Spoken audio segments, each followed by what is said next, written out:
Every single day this summer, somewhere in America, a new heat record fell. Over 1,500 of them in June alone. You step outside and the air hits you like a wall. Right now, 200 million people are sealed under one dome of trapped heat, stretching from the Rocky Mountains to the Atlantic coast.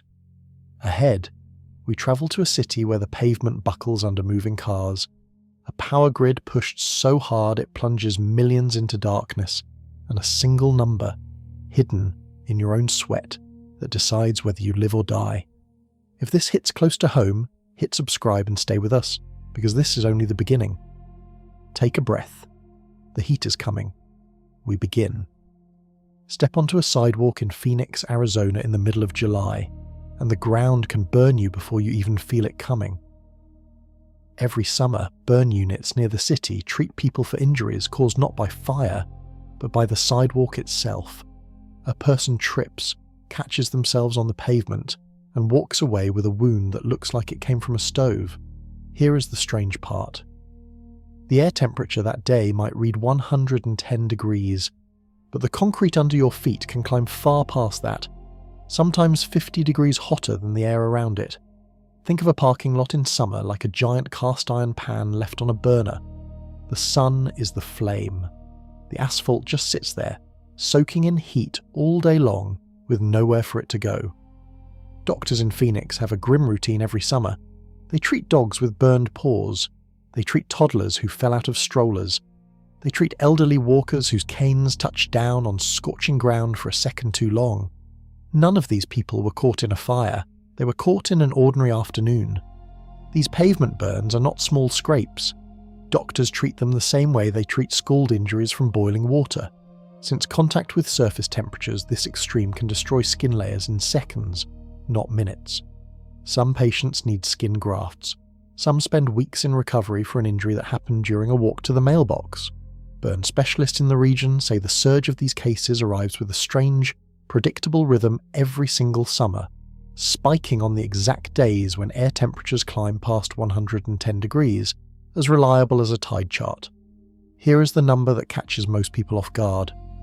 Researchers who study surface heat have measured pavement running as much as 70 degrees hotter than the air temperature reported on the evening news.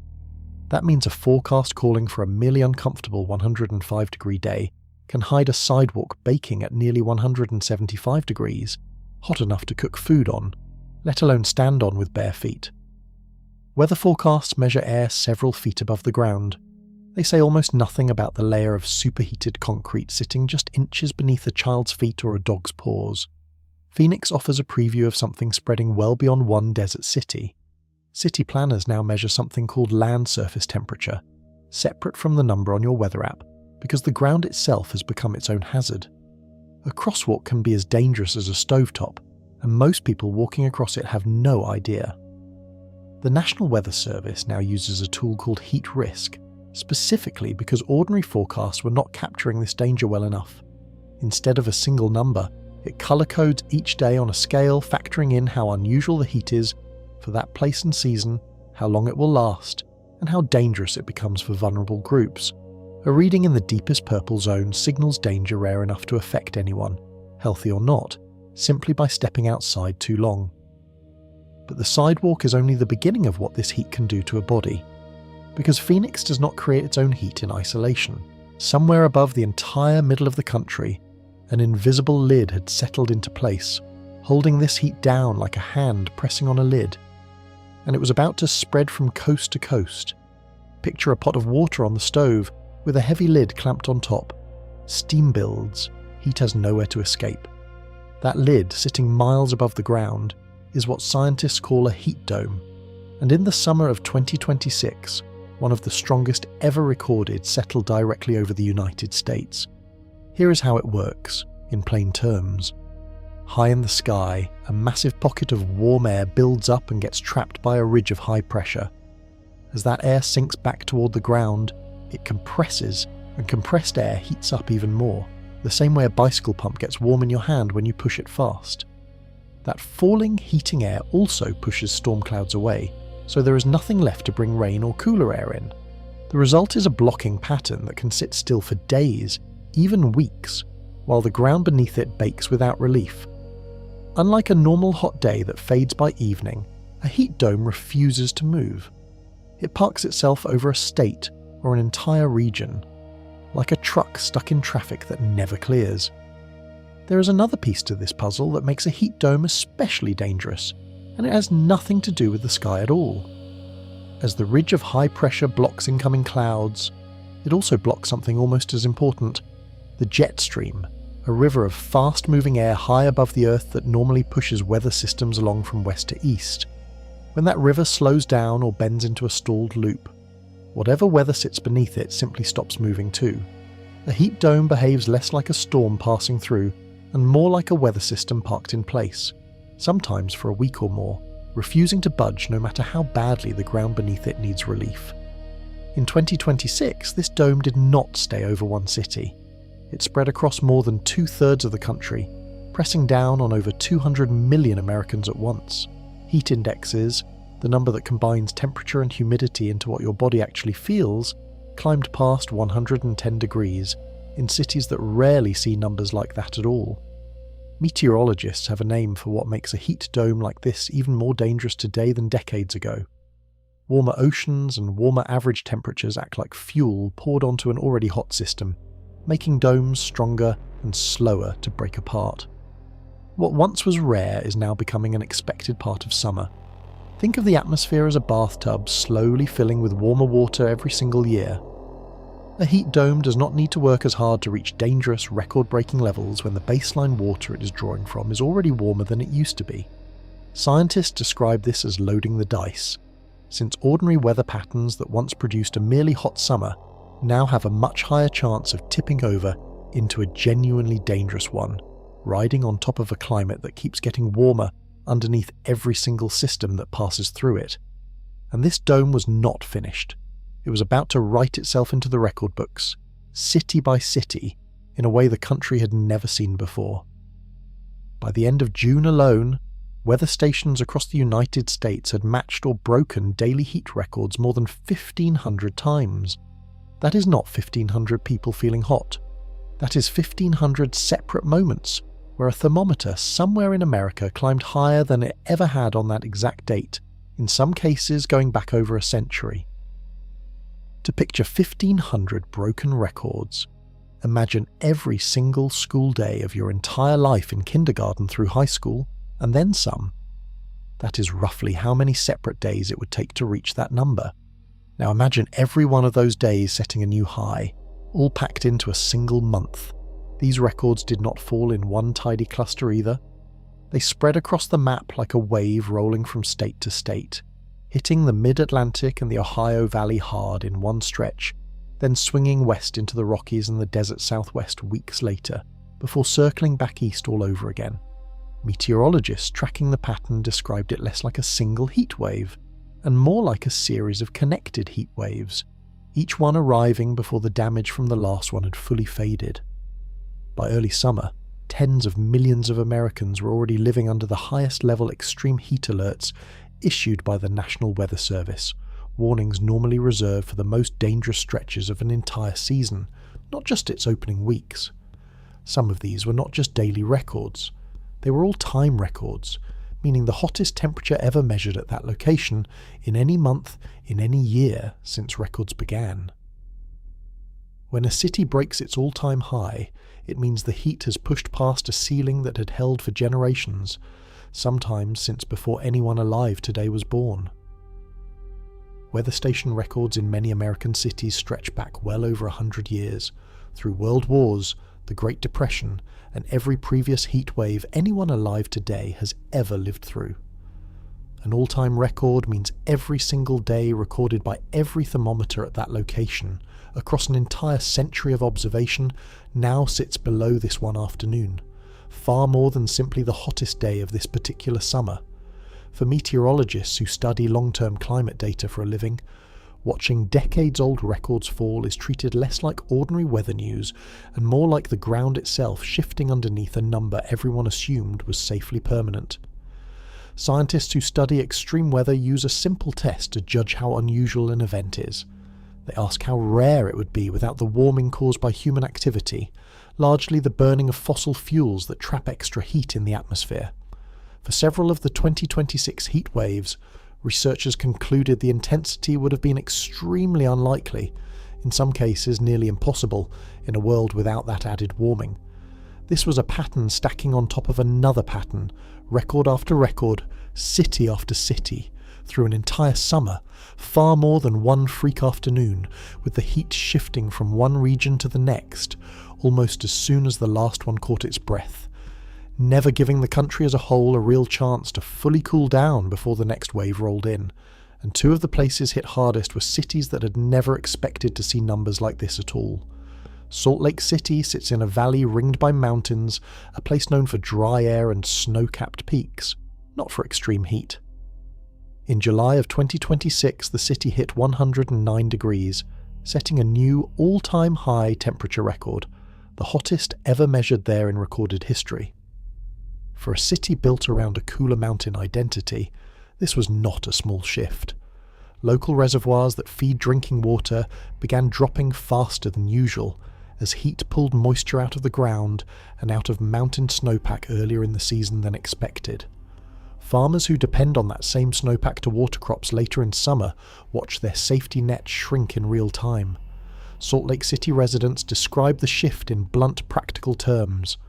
Homes built for cold winters, with dark roofs designed to absorb what little sun a mountain winter offers, suddenly became liabilities in July, trapping heat rather than shedding it. Backyard gardens, planted for a milder growing season, wilted under afternoon sun that used to arrive gentler and leave earlier. Even the ski industry, the backbone of the region's identity and economy, watched nervously as an unusually warm winter feeding into this heat wave meant less snowpack banked in the mountains to begin with, tightening the same water supply the entire valley depends on for the rest of the year. Here is a comparison that makes the number land. 109 degrees is hotter than the surface temperature doctors use to warn about skin burns from direct contact within minutes. It is hot enough that health officials in the region issued warnings against outdoor exercise during daylight hours, the kind of warning normally reserved for cities in the deepest parts of the desert southwest, not a mountain valley known for winter skiing. Compare that single afternoon to the coldest temperature ever recorded in the exact same city, a reading that sits more than 140 degrees lower on the exact same thermometer. Few places on Earth experience a swing that dramatic across their own recorded history, and residents who grew up associating their home with snow tires and mountain chill found themselves suddenly living through the kind of afternoon usually associated with Death Valley, hundreds of miles to the southwest across an entirely different kind of landscape. What makes this moment matter is what one broken record signals about every city like it, far more than the single number itself. Salt Lake City was not built with the cooling systems, the shaded infrastructure, or the emergency planning that a desert city like Phoenix has spent decades developing. When extreme heat arrives somewhere unprepared, the danger is often worse, not better, because nobody expected to need the tools to survive it. Public cooling centres that Phoenix has run for years simply did not exist yet in the same numbers here, leaving officials scrambling to open emergency shelters in a city that had never needed them for heat before. And Salt Lake City would not be the only unlikely place to fall. Farther east, a city famous for cold winters and old brick buildings, a place that measures its identity in snowstorms rather than heat waves, was about to hit the same wall, in a way that would surprise its own residents just as much as it had surprised the mountain valley left behind. Boston, Massachusetts reached 100 degrees, and for the city this was the 29th time in recorded history it had crossed that mark, hardly a rare fluke, with the frequency of those 100-degree days climbing steadily for decades, a trend line residents could see for themselves just by comparing notes with their own grandparents.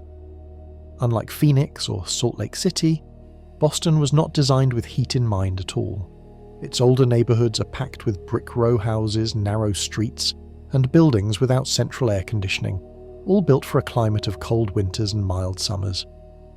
When heat like this arrives, those same features that keep out winter wind trap summer heat inside instead, turning apartments into slow ovens.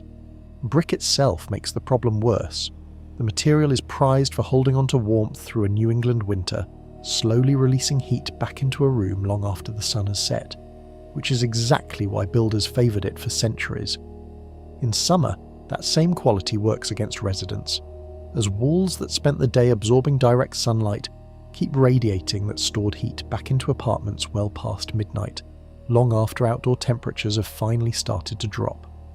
For families on the top floor of an old triple-decker home, bedrooms can stay uncomfortably warm from one sunrise to the next, with almost no real overnight relief. The heat did not stay contained to sidewalks and buildings. Rail lines began to slow. Tracks laid decades ago can physically expand and bend under extreme heat, forcing train operators to cut speeds to avoid derailments, the same way a plastic ruler warps if you leave it too close to a fireplace. Delays rippled across the entire northeast, stranding commuters far from home during the hottest hours of the day, packed into train cars with cooling systems straining just as hard as everything else in the city. Behind the scenes, something else was straining even harder than the rails. Every air conditioner switched on at once across a packed, humid city pulls an enormous amount of electricity all at the same moment, and the systems built to deliver that power were never designed for a demand spike this extreme, this often. Utility crews began preparing for what many had hoped to avoid. The humidity made everything worse in a way a simple thermometer reading could not capture. Coastal cities like Boston sit close enough to the ocean that moisture-soaked air regularly rolls in alongside the heat, pushing the heat index, what the air actually feels like on human skin, several degrees above the official air temperature on the news. A reading of 100 degrees on paper can feel closer to 110 once that humidity is factored in, turning an already dangerous day into something closer to the wet bulb danger zone described later in this story. For a city that prides itself on surviving brutal winters, stocking up on salt and shovels every year without a second thought, the idea that summer could become the more dangerous season was hard for many residents to accept. But the data left little room for doubt. And what was straining in Boston that week was about to become a full-blown national emergency behind the scenes, one most Americans never see coming until their own lights go out. Ask most people to name the deadliest weather disaster in the United States, and they will usually say hurricanes, or maybe tornadoes. They are wrong, and the actual answer rarely gets the same headlines. According to decades of federal weather data, heat kills more Americans every single year than hurricanes, tornadoes, and floods combined. There is a simple reason heat does not get the same attention. A hurricane arrives with a name, a forecast track, and dramatic footage of flooded streets. A tornado touches down and levels a neighborhood in under a minute, an unmistakable, visible disaster. Heat does none of that. It creeps in quietly over days, and it kills people alone, indoors, without cameras rolling. Think about how each disaster leaves its mark on a city. A hurricane snaps power poles and rips roofs off houses, damage that shows up clearly in photographs and insurance claims for years afterward. A tornado carves a visible path of destruction that a news helicopter can trace from the air in a single pass. Heat leaves no broken glass, no splintered wood, no debris field for a camera crew to walk through. It leaves an empty chair at a kitchen table, a thermostat someone forgot to check, a life that quietly ended sometime between one welfare check and the next. Disasters that leave physical wreckage get remembered. Disasters that leave only grief tend to get forgotten by everyone except the people closest to the person who died. This invisibility has a real cost. The main federal agency responsible for declaring major disasters and unlocking emergency funding does not currently classify extreme heat, the same way it classifies a hurricane or an earthquake.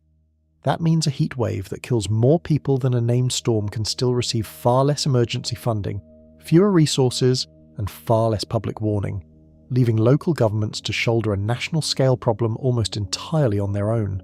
Public health officials describe heat as a threat multiplier, a plain way of saying it makes almost every existing health problem worse.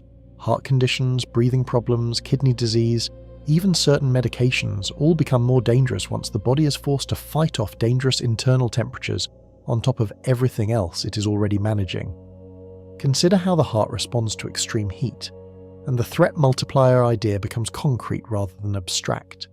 To help cool the body, the heart pumps extra blood toward the skin's surface, working significantly harder than it does on an ordinary day, similar to an engine forced to run at a higher speed for hours without a break. For someone with an existing heart condition, that extra strain can be the difference between a normal afternoon and a hospital visit. meaning heat rarely kills entirely on its own.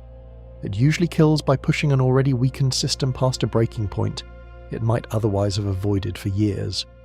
The scale of this threat is only now catching up to public awareness, and the numbers behind it are harder to look away from than most people expect, even for meteorologists and public health officials who study weather danger for a living. Somewhere inside every one of those numbers is a human body doing something most people have never thought about, and what actually happens inside it during a heat emergency is more alarming than the headlines let on. The human body runs like a finely tuned machine, built to operate within a narrow internal temperature range. Normal body temperature sits around 98.6 degrees. Once the body's core climbs past about 104 degrees, something called heat stroke can begin, and it is a true medical emergency, not just a bad afternoon. Here is the process in simple terms. Your body cools itself mainly through sweat, which evaporates off your skin and pulls heat away with it. The same basic idea as blowing on hot soup to cool it faster. In extreme heat, especially with high humidity, sweat cannot evaporate fast enough, or at all. The cooling system stalls out completely, and internal temperature keeps climbing with nothing to stop it. Before heat stroke sets in, the body usually tries to warn its owner first, through a milder condition doctors call heat exhaustion. Heavy sweating, dizziness, nausea, and a racing heartbeat are the body's version of a check engine light, a signal that its cooling system is straining hard and needs help immediately, through shade, water, and rest. The danger is that these warning signs can feel a lot like ordinary tiredness on a hot day, easy to shrug off and push through. Doctors say that decision, to keep going instead of stopping, is exactly the moment that turns a survivable warning into a medical emergency. Once the body reaches roughly 106 degrees internally, cells throughout the body begin to break down. The brain can swell. The heart works overtime trying to pump blood to the skin for cooling, while organs like the kidneys and liver start to fail from the strain. Confusion, slurred speech, and collapse can follow within minutes, sometimes so fast that a person does not realize how much danger they are in until it's too late to act, and bystanders nearby may mistake the confusion for something else entirely. This is what makes heat different from almost every other weather danger. A person can survive a tornado by getting to a basement in seconds. Heat stroke can build silently over hours, inside a car, an apartment, or a backyard, with no siren to warn anyone that the danger has already become life-threatening. Age changes this timeline dramatically. A young athlete practicing outdoors, a group especially at risk given how much internal heat. Intense exercise generates on its own can spiral from feeling merely tired to full heat stroke in under 30 minutes if warning signs go unnoticed. An older adult sitting still in an overheated apartment can take much longer to reach the same danger point, sometimes a full day or more, which paradoxically makes their situation more dangerous rather than less, since the slow, quiet nature of the decline gives far more opportunities for it to go completely unnoticed by anyone nearby. Doctors call heat stroke one of the most preventable causes of death in the country, because in most cases, cooling the body down quickly, through shade, water, and even ice if it is available, can stop the entire process completely if caught in time. But prevention only works if people know the danger exists, and across the United States, thousands of families are learning that lesson every single year, often too late. According to federal health tracking, extreme heat contributes to roughly 2,000 deaths across the United States in an average year, more than any other weather-related cause.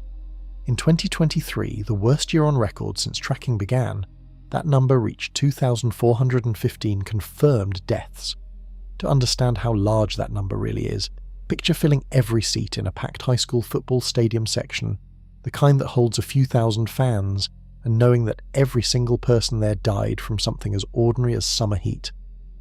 Since the year 2020, cumulative heat deaths across the country have climbed past 9,400, a number researchers believe is likely an undercount. Look at the shape of that trend over time, and the acceleration becomes even more striking. In the year 2000, heat-related deaths sat just above 1,000 annually.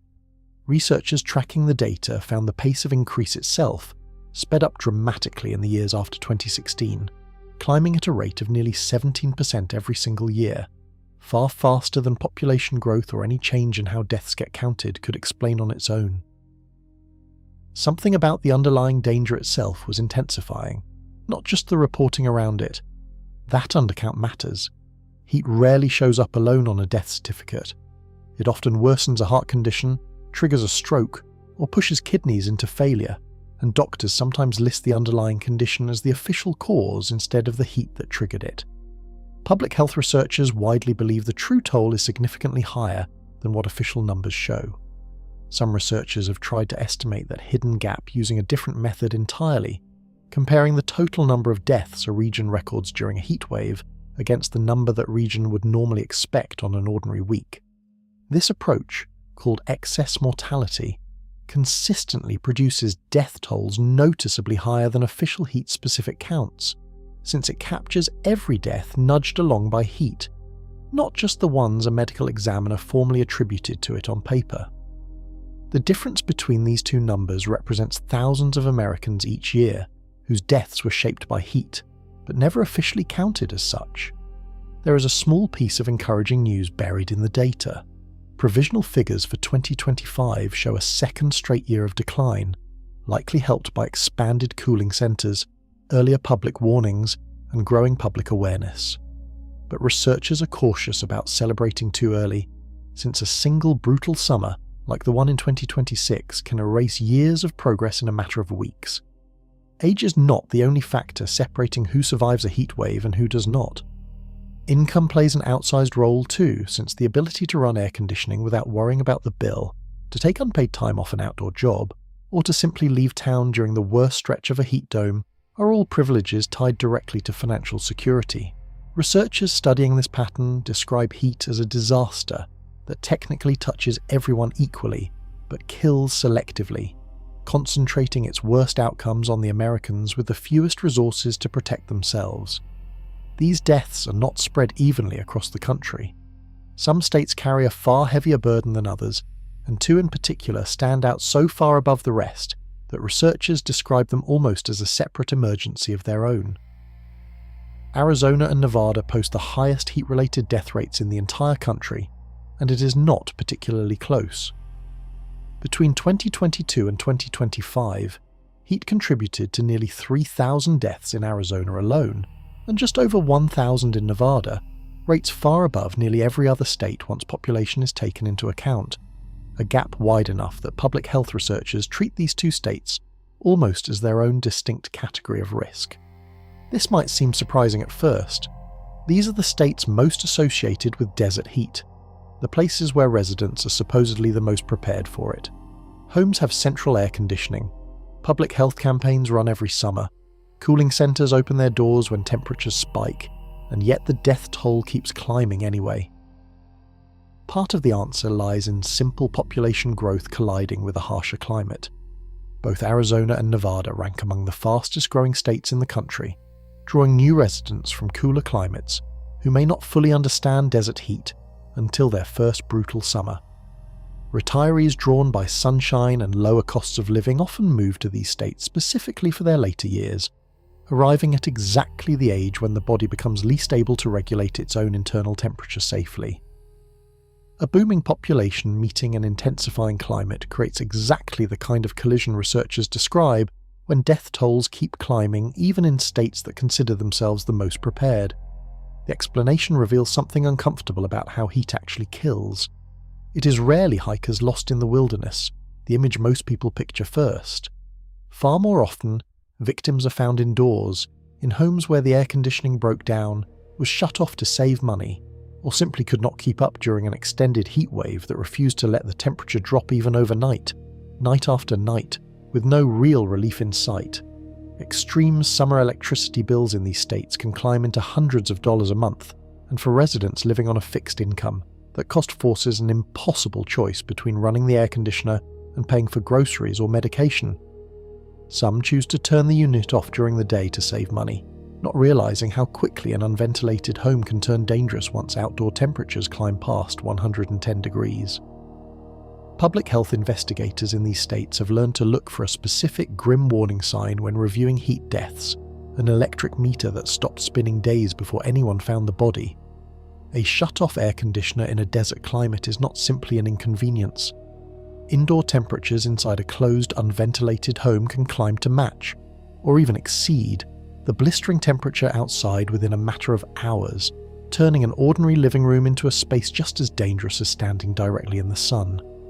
Desert states have spent decades building a culture around surviving heat, and they are still losing people to it every single year.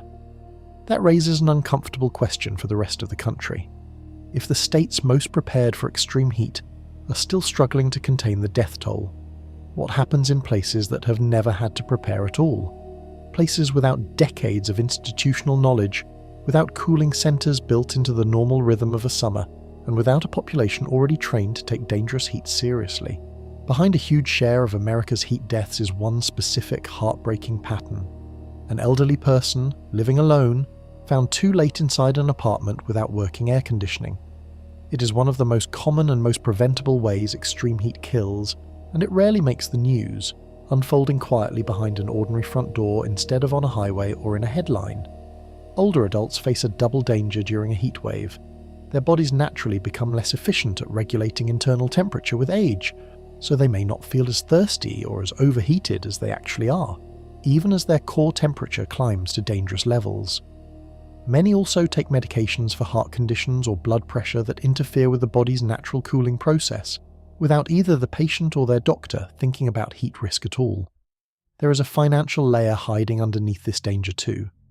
Many older Americans live on fixed incomes, and a single month of round-the-clock air conditioning during a brutal heat wave can push a utility bill higher than an entire week of groceries. Faced with that choice, some seniors quietly ration their own cooling, running a window unit for only a few hours a day, or refusing to turn it on until the heat becomes genuinely unbearable, not realizing how much internal damage may already be building by the time discomfort finally turns into a real emergency. Add isolation into the mix, and the danger multiplies.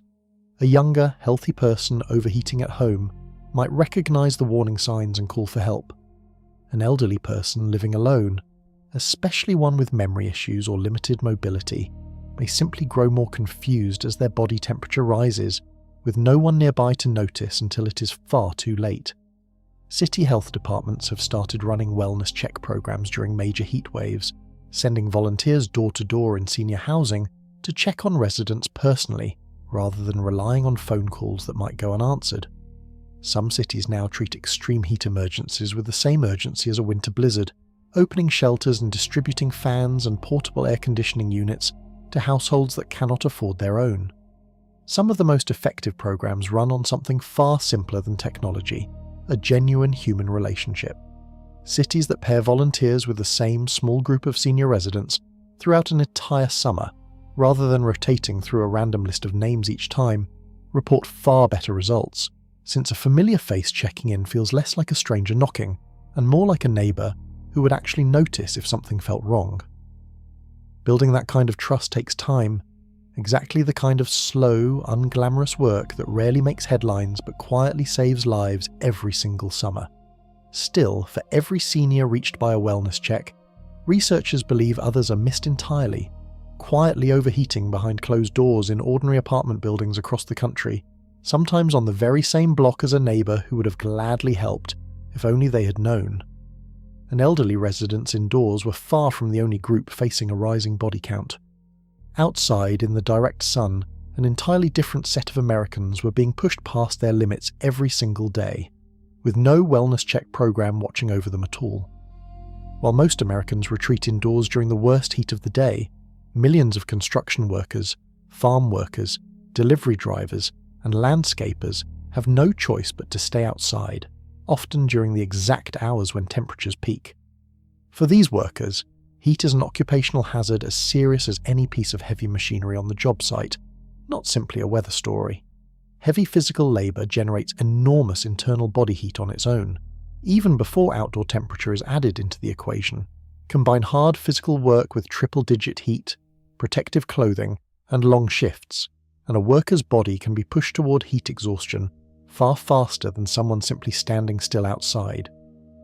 Farm workers picking crops in open fields face some of the highest risk of any profession in the country, with little shade and few places to cool down quickly.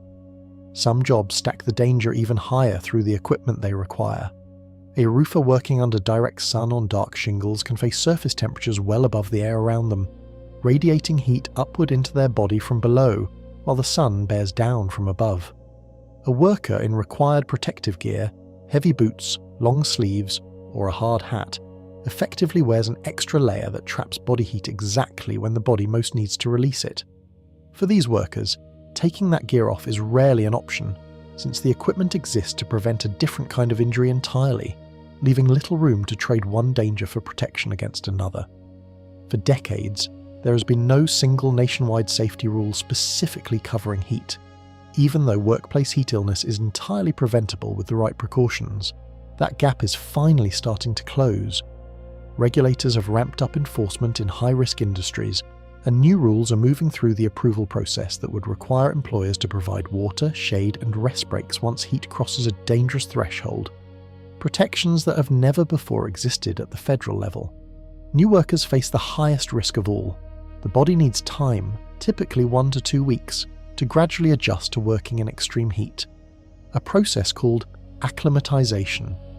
Someone new to outdoor labour, or returning after time away, can suffer heat stroke on their very first hot shift before their body has had any chance to adapt. Acclimatization works through real, measurable changes inside the body, not just a mental adjustment to feeling hot. Over roughly 2 weeks of repeated heat exposure, the body gradually learns to start sweating earlier and more heavily, dilutes that sweat so it loses fewer essential minerals, and slightly increases blood volume to help the heart pump more efficiently under strain.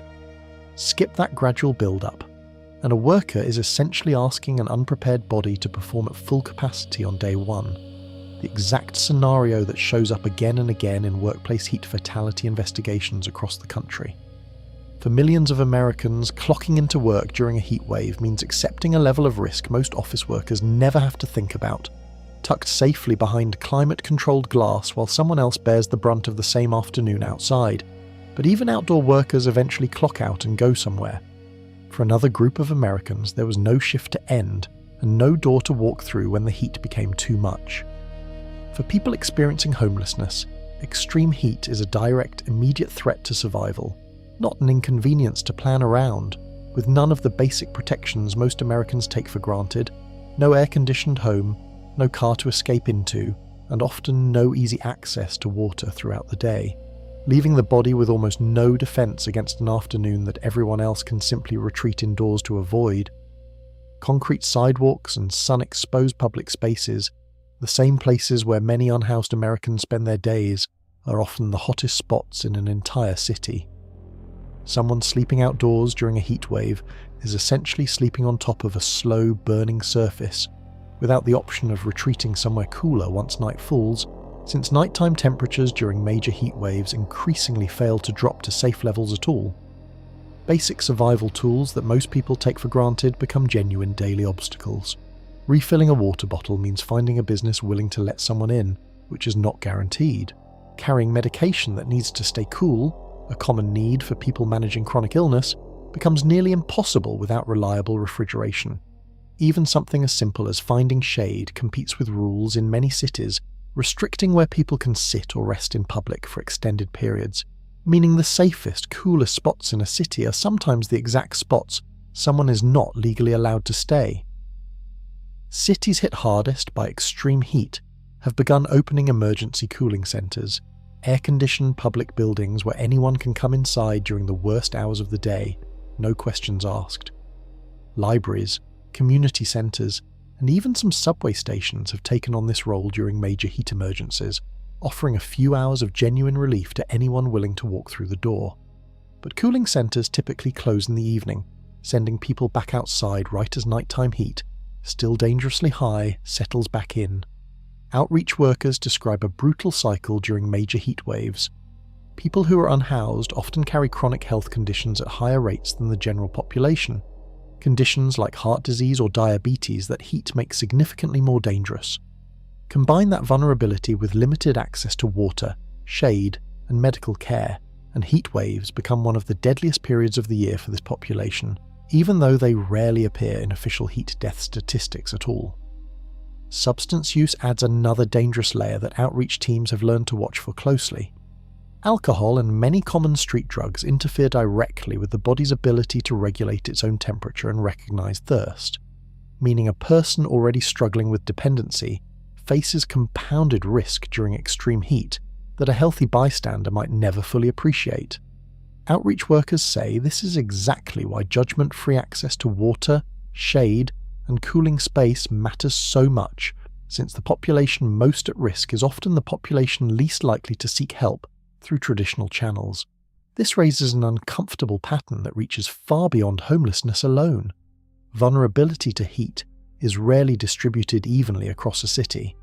In fact, some entire neighborhoods run measurably hotter than others, block by block, for reasons that trace back decades, long before anyone living there today was even born, buried in decisions made by people who never once considered how their choices would echo into a hotter century. Drive across almost any major American city on a hot afternoon, and the temperature can shift dramatically from one neighborhood to the next, sometimes by 20 degrees or more, without ever leaving city limits. This is not random. Researchers have traced much of that gap back to decisions made nearly a century ago about which neighborhoods received investment and which did not. Decisions made in offices far removed from the streets they would eventually reshape. In the 1930s, many American cities drew maps ranking neighborhoods for mortgage lending, and neighborhoods marked as lower priority, disproportionately lower income, and communities of color were denied investment for decades afterward. Those same neighborhoods today tend to have fewer trees, less green space, and more heat-absorbing concrete and asphalt, while wealthier neighborhoods nearby, once marked as safer investments, kept their tree-lined streets and parks intact. A denied loan from nearly a century ago might seem like ancient history, disconnected from a thermometer reading today. Researchers have found the opposite. Mapping old lending maps directly against modern satellite heat imagery, city after city, shows the exact same boundaries reappearing block for block as the hottest and coolest zones in town. A decision made by bankers who never once considered climate has quietly determined which children grow up playing under shaded trees and which children grow up playing on bare, sun-baked asphalt nearly 100 years later. Trees matter more than most people realize. A single mature tree can cool the air around it significantly through shade and a natural process called transpiration, essentially releasing water vapor the way sweat cools human skin. A neighborhood full of mature trees can run noticeably cooler than one made almost entirely of pavement and rooftops just a mile or two away, even under the exact same sun, and even among neighbors who share the very same city government and the very same weather forecast every morning. The health consequences of this gap are severe and measurable. Neighborhoods with less tree cover and more pavement consistently report higher rates of heat-related emergency room visits than cooler, greener neighborhoods in the very same city. In effect, where someone happens to live can determine how dangerous an ordinary summer day becomes for their own body. This temperature gap compounds with an economic one that makes the danger even harder to escape. Air conditioning itself costs money to buy, install and run, and residents of historically underinvested neighborhoods are statistically less likely to own central air in the first place, relying instead on older window units that struggle to cool an entire home evenly. The result is a neighborhood that runs hotter outside, filled with homes less equipped to fight that heat on the inside, stacking two separate disadvantages directly on top of each other for the exact same families.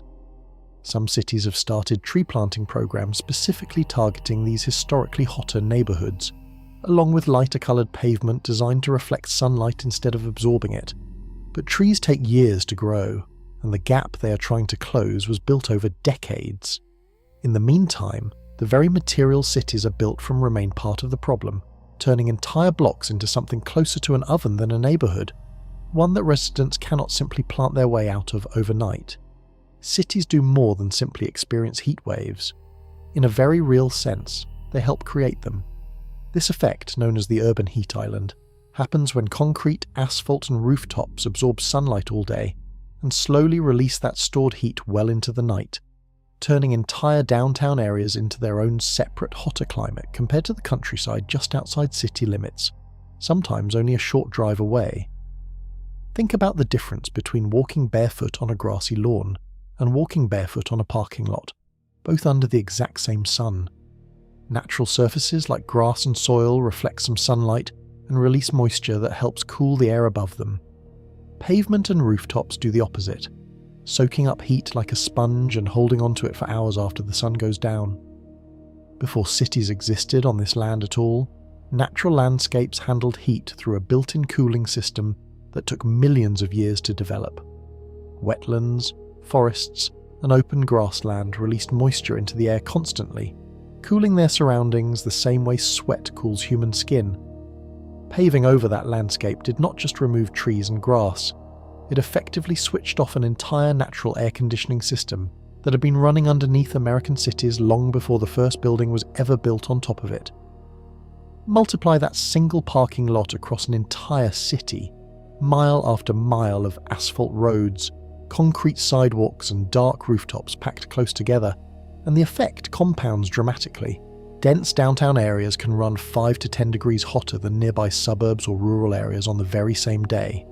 And during a major heat wave, that gap can widen even further, turning a short drive out of downtown into a genuine, measurable escape from the worst of the heat.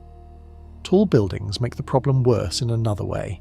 Packed closely together, they block wind that would otherwise help disperse heat, while their glass and metal surfaces trap even more warmth between them, similar to standing inside a canyon with the sun bouncing off both walls at once. Waste heat from air conditioners, vehicles and machinery pumps even more warmth directly into city air, adding to a cycle that keeps building on itself. There is a particularly ironic twist buried inside this cycle. The very air conditioners residents rely on to survive dangerous heat, inside their own homes, work by pulling warm air from indoors and pumping it directly outside, cooling one room while very slightly warming the street beneath every single window unit doing the same thing at once. Multiply that effect across an entire dense city block, running its air conditioning at full capacity during a heat wave, and the machines meant purely as an escape from the heat end up adding a small but measurable amount of extra heat to the very streets surrounding them. Engineers and city planners now treat urban heat as a design problem, not just a weather problem, testing reflective rooftop coatings, lighter coloured pavement, and strategically placed green spaces to interrupt the cycle. But architecture built decades ago cannot be redesigned overnight, and one particular consequence of the urban heat island has proven especially dangerous because it strikes exactly when the body is supposed to finally get its break, the one stretch of every 24 hours a person can normally count on for relief. For most of human history, nighttime has been the body's built-in safety valve during a heat wave. Temperatures drop after sunset, giving overheated homes, bodies and cities a chance to cool back down before the next brutal day begins. Increasingly across the United States, that safety valve is failing, as nighttime low temperatures during major heat waves climb higher than they ever have before.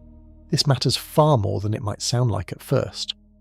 Doctors and researchers widely agree that overnight cooling is critical for the human body to recover from a day of heat stress, giving organs, especially the heart, a chance to rest before facing another scorching day. Without that overnight relief, heat stress essentially compounds day after day, the same way missing a full night of sleep for several nights in a row leaves a person far more exhausted than missing just one. Emergency room doctors in cities hit by multi-day heat waves describe a grim, predictable pattern tied directly to this loss of overnight relief. Patients rarely collapse on the very first scorching afternoon of a heat wave, since a single hot day, however brutal, is usually something the body can absorb and recover from. It is the third night, the fourth night, the fifth consecutive night without real cooling that tends to fill hospital waiting rooms, as bodies that never fully recovered from one day are forced to immediately face the next. With their internal reserves running lower each time, cities suffer their own version of this compounding effect. All that stored heat absorbed by pavement and buildings during the day, discussed just a chapter ago, needs somewhere to release itself, and it does so slowly throughout the night, especially in dense downtown areas. On the hottest nights, some city neighbourhoods barely drop below 80 degrees before the sun rises again, and the entire cycle restarts. For people without reliable air conditioning, a hot night can be just as dangerous as a hot afternoon, sometimes more so since there is no expectation of relief and no cooling centres open at 3 in the morning. Sleep researchers have also found that poor sleep from overnight heat directly worsens heat tolerance the following day, creating a dangerous feedback loop where each bad night makes the next hot day even harder for the body to handle. The human body actually needs its own internal temperature to drop slightly in order to fall into deep restorative sleep in the first place, part of the natural biological rhythm that tells the brain it is time to rest. A bedroom stuck in the low 80s overnight can interrupt that internal signal entirely, leaving a person tossing in a shallow, restless kind of sleep, even when they are technically asleep for a full 8 hours. Waking up from a night like that provides almost none of the physical recovery a body actually needs before facing another punishing day of heat. Scientists tracking this trend describe warming nights as one of the clearest fingerprints of a changing climate anywhere in the weather record, a signal that shows up even more consistently than daytime highs. And as both day and night temperatures climb together, researchers have zeroed in on one particular number, hidden inside every combination of heat and humidity, that ultimately determines whether the human body can survive at all. Not all heat is equally dangerous, even at the exact same temperature.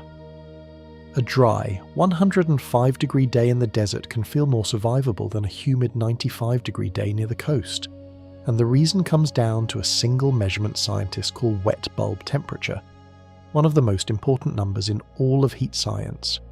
Here is the simple version. Your body's main cooling system is sweat evaporating off your skin, pulling heat away in the process, similar to how blowing across a hot cup of coffee cools it faster. Humidity determines how well that system works. In dry air, sweat evaporates quickly and cools you effectively.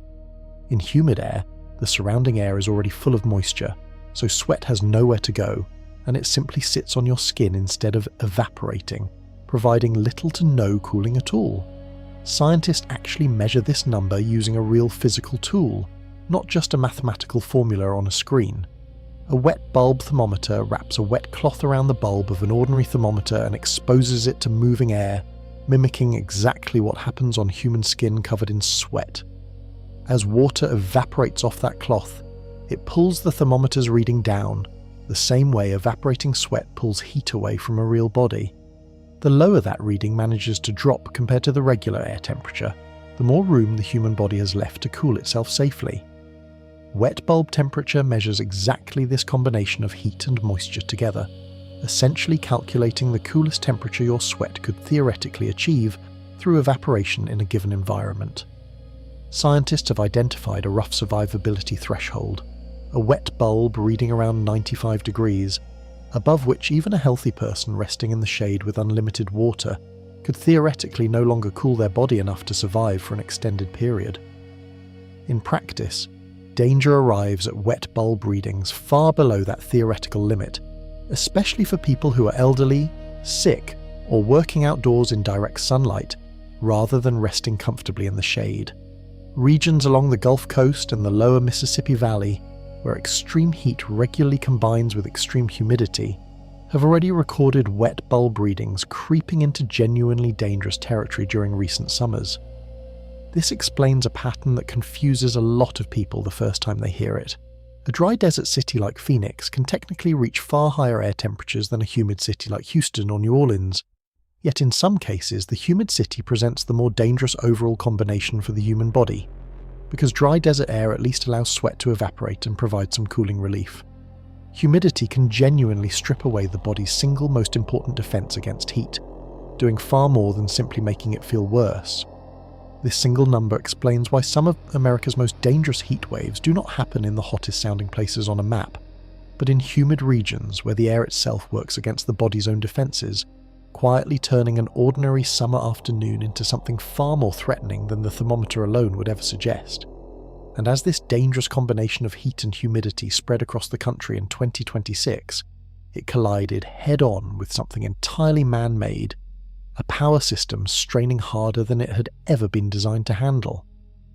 As the 2026 heatwave rolled into the 4th of July holiday, millions of households across the greater New York City region did the same thing at almost the exact same moment. They cranked their air conditioners as high as they would go. Within hours, the region's power grid was pushed to one of its most extreme tests in years. Electric utilities do not simply flip a switch and deliver unlimited power.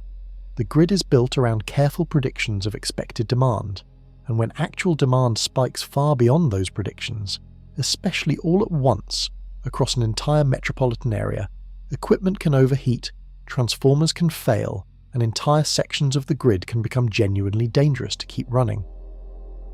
On the worst day of the heat wave, thousands of customers across Staten Island, Queens, the Bronx, Brooklyn, and Westchester lost power entirely. The equipment itself faces a cruel irony during a heat wave. Transformers, the heavy metal units mounted on utility poles that step electricity down to a usable level for homes, are cooled partly by the surrounding air, the same air that's currently baking at record temperatures. Ask a piece of equipment to work its hardest at the exact moment its own cooling system is least effective, and something eventually gives out, often in the form of a small explosion or fire inside the transformer itself, the kind of dramatic equipment failure utility crews dread most during a heat emergency. Some of those outages were not accidents. Utility companies made the deliberate choice to intentionally cut power to certain neighborhoods, along with reducing voltage in others, specifically to prevent far larger, more dangerous equipment failures that could have knocked out power to an even bigger portion of the region for much longer. It is a strategy similar to a captain deliberately flooding one compartment of a ship to keep the entire vessel from sinking. For families who lost power during the peak of a dangerous heatwave, the timing could not have been worse. Air conditioning is not simply a comfort during an event like this.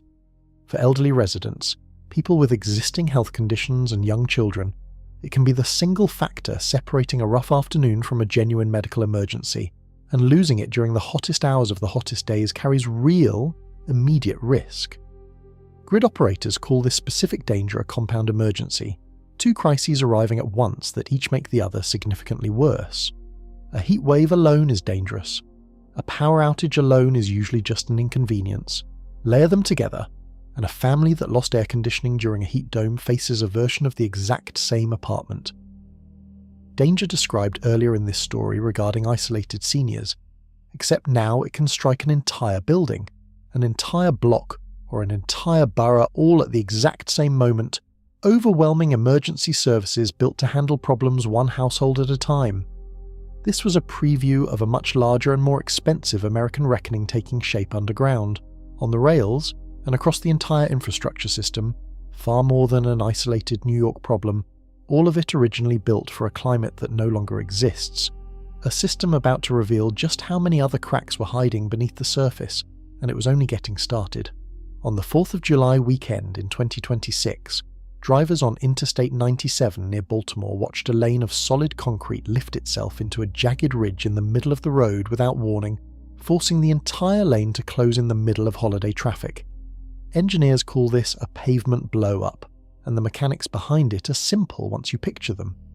Concrete slabs are poured with small gaps between them, tiny expansion joints meant to give the material room to grow on a hot day, the same way a bookshelf needs a little slack so the books do not jam together as wood swells in humid weather. During an extended, brutal heat wave, the concrete expands more than those small gaps can handle. With nowhere left to go, the pressure builds until the slabs push against each other so hard that one section suddenly buckles upward, sometimes in seconds. This is not a new phenomenon invented by an unusually hot summer, but the frequency has changed. Departments of transportation that used to field a handful of buckling reports across an entire decade now field dozens within a single summer, forcing agencies to shift from reactive repair crews toward dedicated heat season patrols, scanning known trouble spots before a driver ever finds one the hard way. Across the country that same week, transportation departments in Wisconsin, Illinois, Missouri, Arkansas, and Delaware issued near-identical warnings. Wisconsin alone reported more than 50 separate buckling incidents in a single county, including one that shut down an entire lane of an interstate highway.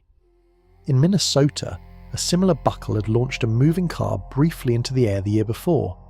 a reminder of just how sudden and dangerous these failures can be.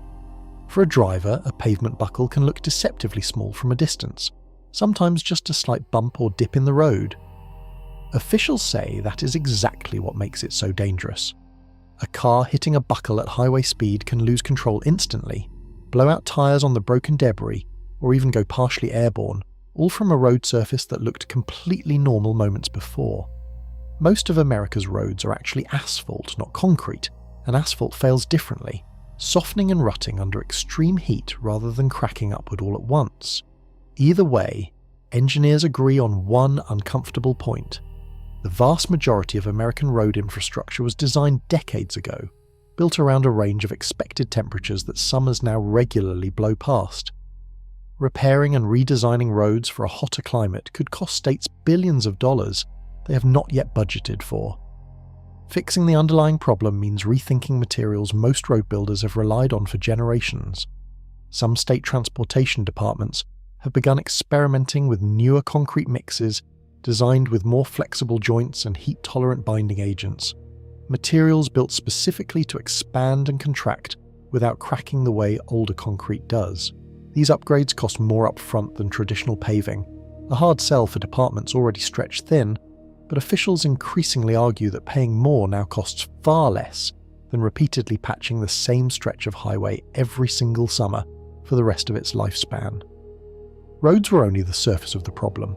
Underneath the pavement and alongside it, an entirely different kind of infrastructure, one carrying tens of thousands of passengers every single day, was facing its own version of the exact same crisis, with failures just as sudden and far harder to see coming until a train was already moving over them. Earlier, we saw a single heat wave force trains across Boston and the Northeast Corridor to slow down for safety. That was a preview of a problem now built into nearly every rail system across the country every single summer, far more than a one-time inconvenience. Steel rails expand in the heat, just like concrete roads, but they fail in a different and stranger way. Instead of cracking upward, an overheated rail can bow sideways into a slight curve that engineers call a sun kink, invisible to a passing glance but potentially catastrophic to a train moving over at speed. To prevent derailments, rail operators are forced to impose strict speed restrictions the moment track temperatures cross a dangerous threshold, sometimes cutting a train's normal speed by half or more across an entire route. A sun kink is genuinely difficult to spot from the ground, which is exactly what makes it so dangerous. Unlike a pavement blow-up, which announces itself with a visible ridge in the road, a section of kinked track can look almost perfectly straight to an inspector walking past it, revealing its true curve only once a train's weight bears down and shifts it further out of alignment. Rail engineers rely heavily on temperature sensors embedded along the tracks rather than a human eye alone, since by the time a kink becomes visible without instruments, a train may already be dangerously close to derailing on top of it. These slowdowns ripple outward in ways passengers rarely think about. A short segment of restricted track can delay every train scheduled behind it for hours, turning a normal commute into a standstill and stranding riders in packed, poorly cooled train cars during the hottest part of the day. Freight rail faces the same restrictions, meaning the shipping containers carrying everything from groceries to car parts move slower too, adding hidden costs that eventually show up in prices at ordinary stores. Overhead power systems face their own separate danger.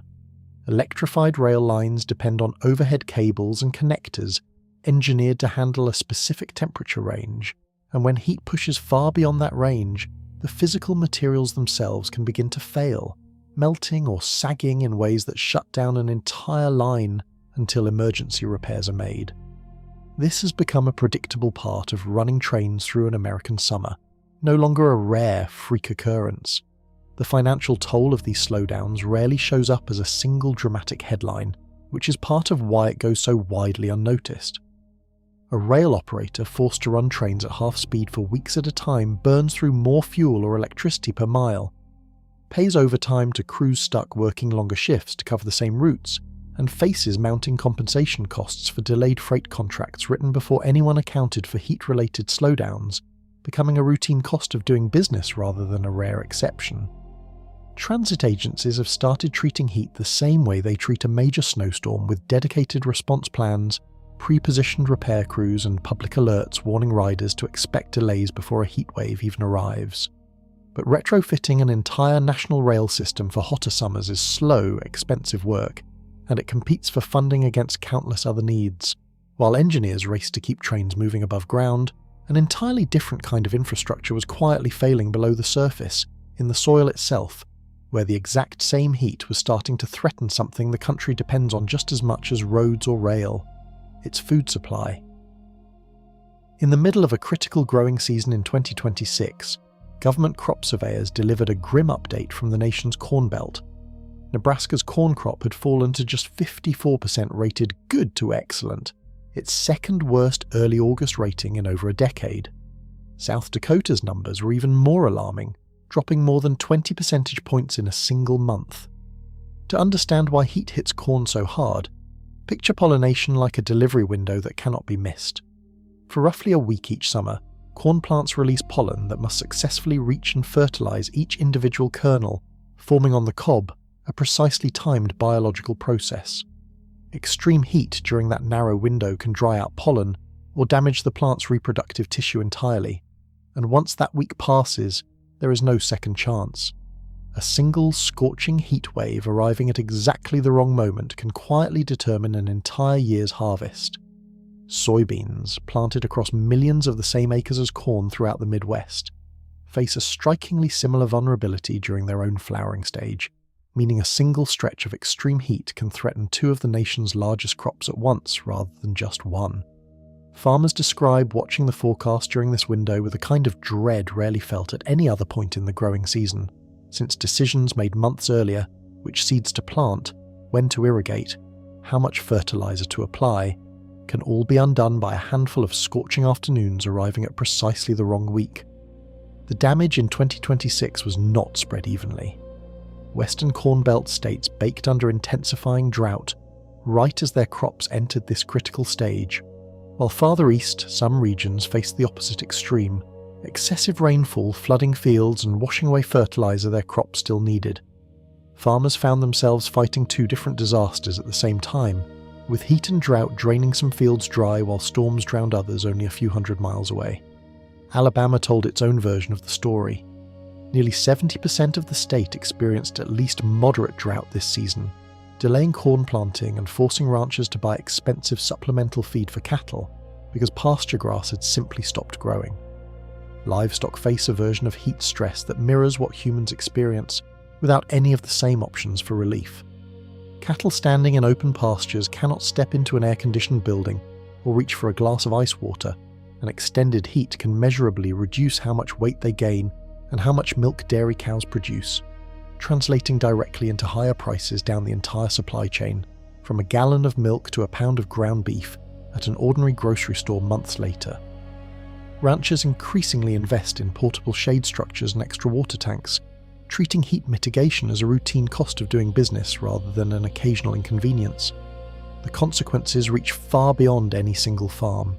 The United States remains the world's largest exporter of corn, meaning a bad growing season here can tighten global food supplies and push up grocery prices on the other side of the planet, long before most shoppers ever connect their bill to a heatwave hundreds of miles away.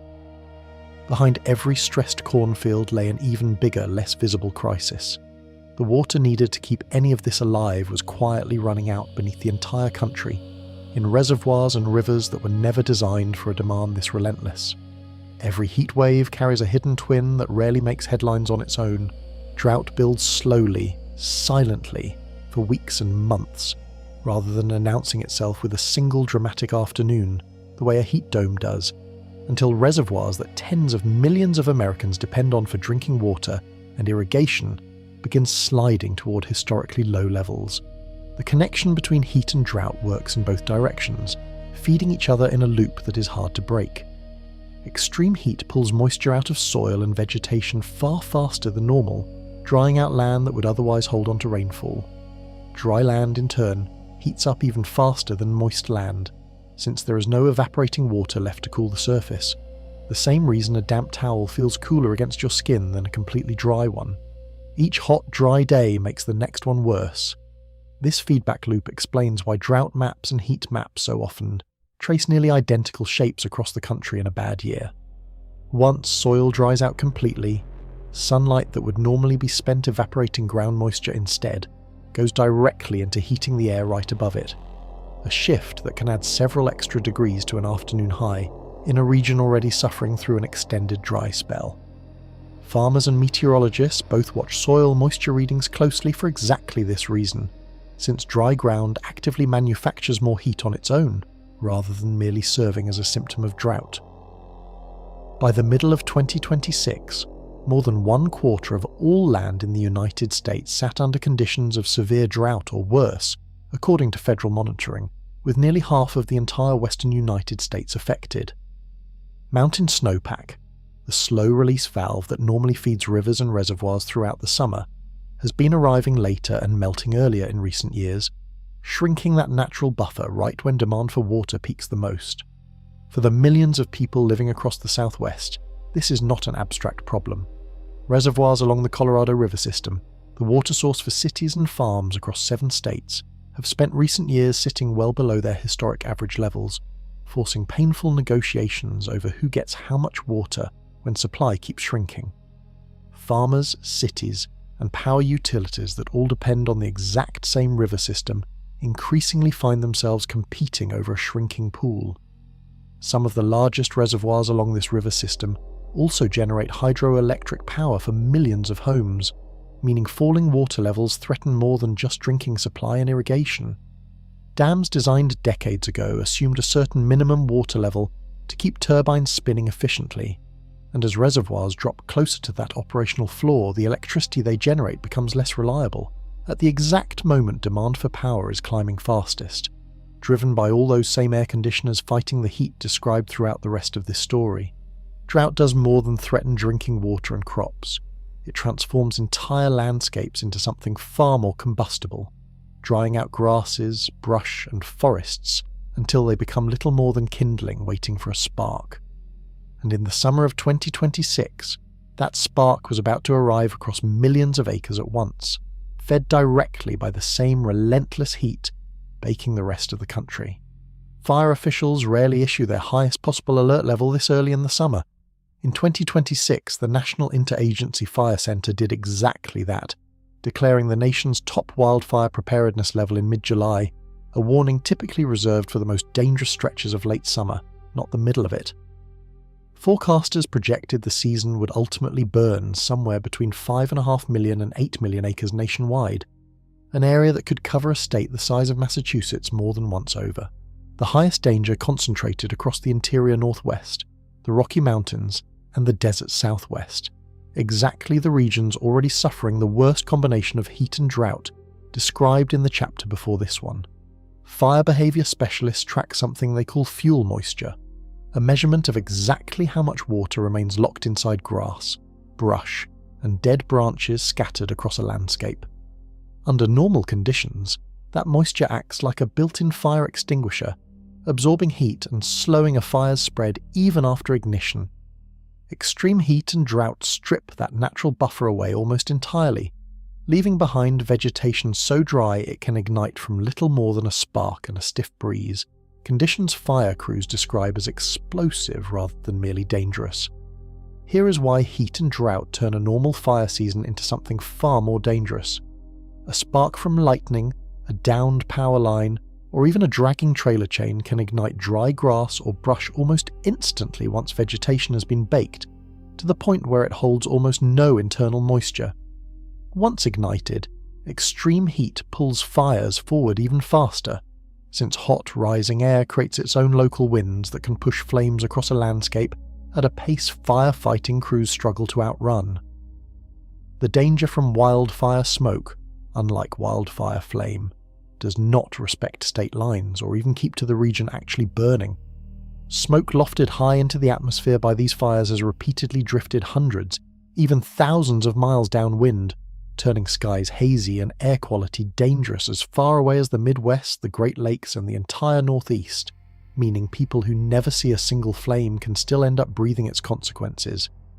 Doctors treating patients during heavy smoke events describe a surge in emergency visits that mirrors, in some ways, the pattern seen during the worst heat waves themselves: spikes in asthma attacks, chest pain, and breathing difficulty among people who may live 1,000 miles from the nearest actual fire. Wildfire smoke carries tiny particles small enough to lodge deep in the lungs and even pass into the bloodstream, meaning the danger of an out-of-control fire in one state can genuinely follow a family all the way to a hospital bed in a completely different one. For firefighting agencies, an early preparedness level 5 declaration means resources meant to be spread carefully across an entire season are instead deployed at full intensity almost immediately, leaving less in reserve if conditions worsen later in the summer, exactly the kind of scenario climate researchers have been warning about for years. Wildfire and drought represented heat turned loose across the American landscape itself. But heat did not need a forest or a field to become deadly. Sometimes all it needed was a few unattended minutes inside the most ordinary object imaginable, parked in a driveway or a parking lot. A parked car does not need a heat wave to become lethal. Consumer safety testers have shown that even on a mild 61-degree day, the temperature inside a closed vehicle can climb past 105 degrees in under an hour, a fact that surprises most people who assume this danger is limited only to the worst days of summer. Here is why it happens so fast. Sunlight passes through a car's windows and heats the dashboard, seats, and steering wheel directly. Those surfaces then radiate the stored heat back into the enclosed air around them, and because a closed car traps that air with almost nowhere to escape, temperatures climb in a tight, inescapable feedback loop. Cracking a window barely changes the outcome, contrary to what many parents assume, since only a small amount of that trapped heat can actually escape through a narrow gap. Testing has shown this danger climbs fastest in the very first 30 minutes a car sits closed in the sun, meaning the most dangerous window of time is often the shortest errand a caregiver imagines taking, not a long one. A quick stop to grab a forgotten item, a fast trip into a store meant to last barely a few minutes, can already place a child inside a cabin heating up several degrees every few minutes, well before anyone watching the clock would expect real danger to have set in. Every year, an average of 37 children under the age of 15 die from heat stroke after being left inside a vehicle, according to federal transportation data, and more than 1,000 children have died this way since national tracking began in 1998. A child's body heats up between 3 and 5 times faster than an adult's does in the exact same conditions, meaning what feels like a brief errand to an adult can already be a genuine medical emergency for the small child left behind in the back seat. The pattern behind these tragedies rarely matches what most people picture.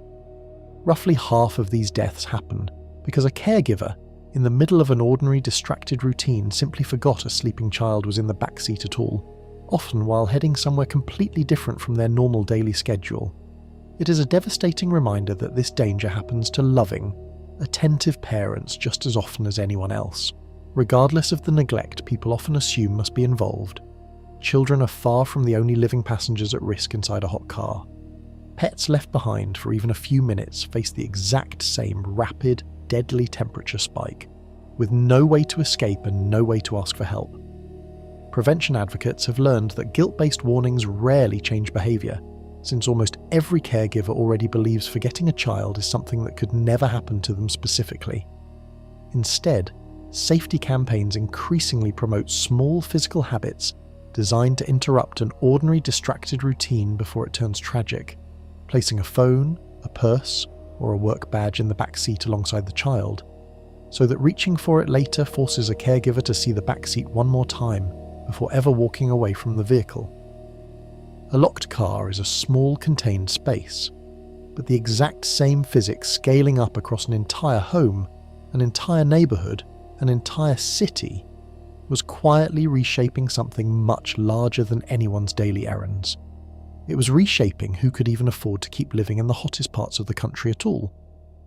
Ask an insurance company to cover a home in one of the hottest, highest risk parts of the country today, and increasingly the answer is simply no. Across the American West, inflation-adjusted home insurance premiums have climbed by as much as 43% in recent years, according to a first-of-its-kind government review, and premiums are only part of the story. Insurance works by spreading risk across a large pool of policyholders, collecting enough in premiums each year to cover the claims that inevitably come in.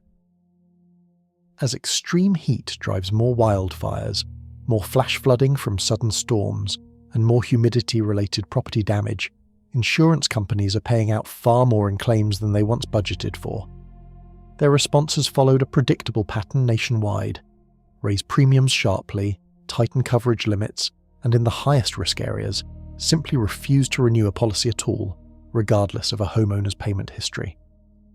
Companies making these decisions increasingly rely on detailed geospatial heat mapping, technology partnerships that combine satellite imagery with ground-level temperature data to score individual properties, sometimes down to the level of a single city block, rather than judging risk by county or zip code the way insurers once did. A homeowner can now find their premium shaped by data, measuring exactly how much shade their specific roof gets, how close their home sits to reflective pavement, or how their block compares to a shaded street just a few minutes away, precision that would have seemed like science fiction to insurers only a decade earlier. A denied renewal creates a much bigger problem than an inconvenient phone call. Nearly every mortgage lender in the country legally requires a homeowner to carry active insurance for the life of the loan. Lose your policy in a high-risk zone, and lenders may consider your entire mortgage at risk, sometimes forcing an expensive, lower-quality backup policy onto the homeowner just to keep the loan technically valid. This creates an uncomfortable mismatch buried inside the entire American housing system. Mortgages typically last 15 to 30 years into the future. Insurance policies, by contrast, get repriced every single year based on the latest data on climate risk. That means a home considered perfectly safe and affordable to ensure the year someone buys it can become dramatically more expensive or completely uninsurable, well before the mortgage is ever paid off. Real estate professionals are beginning to see the consequences show up directly in home values, with properties in the most heat-exposed, highest-risk zip codes starting to sell for measurably less than comparable homes in cooler, lower-risk areas nearby. For a lot of American families, the equity built up in their home, often their single largest financial asset, was quietly eroding under conditions they never agreed to and could not control. Younger, first-time buyers face a particularly difficult version of this squeeze. Priced out of cooler, historically desirable neighborhoods, where demand and insurance stability keep home values climbing, many find themselves steered toward the exact hotter, higher-risk zip codes, now facing the steepest premium increases, purchasing homes at the entry-level price point precisely because those homes carry a level of climate risk sellers in safer areas no longer have to discount for. This insurance crisis was beginning to change where Americans could realistically choose to live at all, reaching far beyond paperwork and premium notices. A recent nationwide survey of home buyers and sellers found something striking. Nearly half of respondents ran into some kind of insurance problem while trying to complete a home purchase, and in 1 out of every 5 cases, that problem was serious enough to collapse the entire deal before closing. This marks a quiet but significant shift in how Americans are beginning to choose where to live. For generations, home buyers weighed school districts, commute times, and neighborhood character above almost everything else. Increasingly, buyers and their real estate agents are adding a newer question early in the process. Can this specific home even be insured, and for how much, before anyone gets attached to it? Real estate agents in some of the hardest hit markets now build a quick insurance check directly into their first conversation with a client, calling a carrier before ever scheduling a showing rather than after an offer has already been accepted. This shift represents a genuine change in professional practice, one agents in these regions say became necessary only in the last few years, after watching enough eager buyers fall in love with a home only to discover weeks later that no insurer would touch it at a price their lender would approve. Economists studying this trend describe an emerging, uncomfortable category of property, homes technically still standing and livable, but functionally unmortgageable, because no insurer will cover them at a price a lender will accept. A house in this position can become almost impossible to sell through a normal mortgage, trapping the current owner in a home that keeps losing market value with each passing year of worsening climate risk. The pattern shows up unevenly across the country, concentrated most heavily in the exact regions already described earlier as facing the worst combination of extreme heat, drought, and wildfire risk. Some real estate analysts describe early, measurable signs of buyers deliberately steering away from these highest-risk zip codes altogether, favouring similar homes in cooler, lower-risk regions, even if it means a longer commute or a less desirable location on paper. This shift unfolds slowly enough that it rarely makes dramatic headlines the way a single heatwave does. There is no single dramatic day when a neighbourhood empties out. Instead, it shows up gradually, in fewer offers on certain homes, in rising days on market, in a slow erosion of property values that homeowners often do not notice until they try to sell. City planners in some of these regions have started tracking the same warning signs demographers usually reserve for declining industrial towns, slowing population growth, shrinking school enrollment, and a widening gap between asking price and final sale price on listings in the hottest, highest risk neighbourhoods. None of these signals scream crisis on their own. Together they paint a picture of a slow, quiet sorting already underway, years before most residents in these communities would describe their own neighbourhood as being in any kind of decline at all. For families with the financial flexibility to choose where they live, heat was quietly becoming one more factor pushing them toward cooler ground. For millions of other Americans without that flexibility, there was no realistic option to simply move away from the risk. And for the country's main emergency response system, the agency meant to step in when disaster strikes, an even deeper problem was hiding in plain sight the entire time. No sitting president has ever declared a major federal disaster specifically for extreme heat. Not once, in the entire history of the law that defines how the federal government responds to catastrophe, despite heat killing more Americans every year than hurricanes, tornadoes, and floods combined. The law behind this gap is called the Stafford Act, and it was written decades ago around a very specific idea of what a disaster looks like. A sudden, discrete event that destroys visible infrastructure within a clearly defined window of time and place. A hurricane fits that definition perfectly. So does an earthquake, a tornado, or a flood. Extreme heat does not fit at all since it builds slowly, spreads across huge areas without clear boundaries, and destroys human bodies rather than buildings or bridges. Federal officials have acknowledged this gap is not strictly a matter of law, but a matter of interpretation, and that a declaration for extreme heat could in theory be approved if the right request landed at the right moment, with the right evidence attached. In practice, that theoretical door has never once actually opened, leaving state and local governments to argue their case again and again against a federal standard built to recognise collapsed bridges and flooded neighbourhoods, not the quieter kind of devastation heat leaves behind. This is not a hypothetical loophole. Governors have tried and failed to close this exact gap multiple times. In 1980, Missouri's governor requested a disaster declaration for extreme heat and was denied. In 1995, Illinois requested one after a Chicago heatwave that killed more than 700 people in less than a week, and that request was denied as well. In 2022, California's governor requested a declaration covering a heat dome and the wildfires it triggered, and federal officials denied that too, explaining that their process evaluates specific, discrete events, rather than what they called seasonal or general atmospheric conditions. The financial consequences of this gap are enormous and largely invisible to the public. A federal review found that less than 1% of a major infrastructure resilience grant program's funding between 2020 and 2023 went toward projects specifically addressing extreme heat, totaling under $1 million nationwide, a tiny fraction of what heat actually cost the country in hospital visits, lost productivity, and lives. Compare that figure to the billions of dollars in federal aid routinely unlocked within days of a major hurricane making landfall, funding that helps rebuild roads, restore power, and support displaced families almost immediately. A slow-moving heat wave that quietly kills more people than that same hurricane may trigger no comparable federal response at all, leaving cities to cover the cost of cooling centres, emergency medical care, and utility assistance almost entirely out of their own already strained local budgets. Legislation aimed at fixing this gap has been introduced in Congress, proposing to formally add extreme heat to the list of disasters eligible for this kind of federal declaration and funding. As of the summer of 2026, that bill remained stalled without a scheduled vote in either chamber. Every chapter in this story so far has shown heat quietly overwhelming a system built for a different, milder climate. but in at least one corner of American life, protecting the people forced to work directly inside that heat, change was finally, slowly beginning to arrive.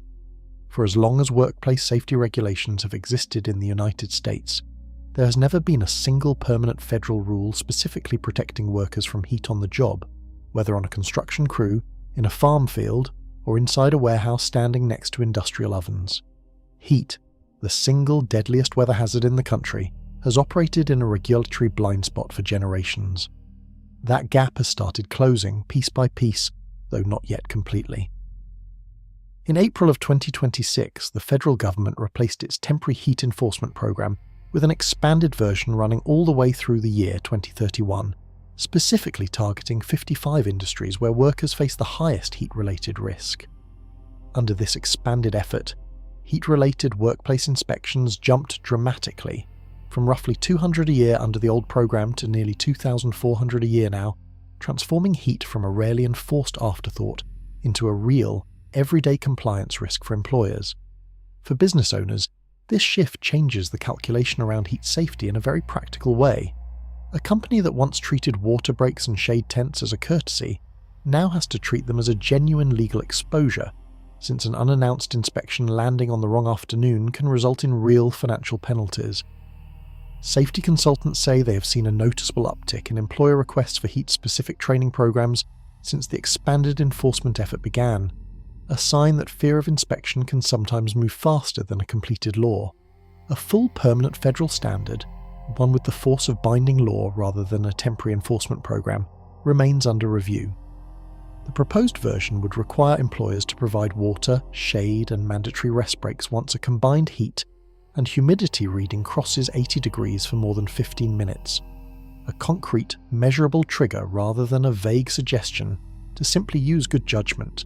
Members of Congress have also introduced dedicated legislation, named in memory of a farm worker who died from heat exposure on the job, that would mandate this kind of permanent nationwide protection by law rather than leaving it to a federal agency's evolving internal policy. Its path to passage remains uncertain, caught in the same slow-moving legislative process that has stalled the separate disaster declaration bill described earlier. Labour advocates argue that relying on enforcement programs rather than binding law leaves workers dangerously exposed to political change, since an enforcement priority created by one administration can be quietly scaled back or eliminated entirely by the next one without ever requiring a single vote in Congress.